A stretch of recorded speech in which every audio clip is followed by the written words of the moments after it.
Pensionnat à Spanish, Ontario. Mon nom est Wilbur Nadjuan. Je suis membre de la bande des Indiens Ojibwe de Cape Croker. Ma mère était en fin d'Angleterre, ou plutôt son peuple y était, et mon père, lui, était membre du peuple de Cape Croker.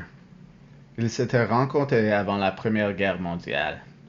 La plus grande préoccupation, je suppose, était d'être envoyé à un pensionnat. Ma mère a été tuée en 1930 dans un accident de voiture qui a laissé mon père seul à la ferme, avec beaucoup de bouches à nourrir et personne pour diriger notre bateau basculé.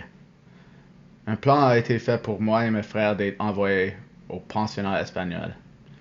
J'étais là pendant environ 6 ans. Parfois en été, nous allions à la chasse et à la pêche. C'était très amusant. Mais j'ai eu des problèmes avec un professeur parce que je ne connaissais pas quelque chose et la punition était d'écrire différents textes catholiques en anglais et en latin et de renoncer mes vacances d'été. C'était le moment où le père Barker m'a agressé sexuellement. Il était un préfet. J'ai essayé de dire au prêtre principal dans le confessionnal, mais il n'a pas compris ou n'a pas voulu comprendre. Je me suis enfui. Quand j'ai été de retour à la ferme, j'ai travaillé fort. C'était difficile de vivre. Je me détestais. Je ne voulais pas faire partie de la vie. Et pourtant, je ne voulais pas tout abandonner. Et je détestais l'autorité. Mon père s'était remarié et j'avais 3 nouveaux frères et sœurs. J'étais tellement fâché. Et lorsque la guerre a éclaté, les garçons de Cape Croker se sont joints à l'armée. Je ne pouvais pas toujours me pardonner.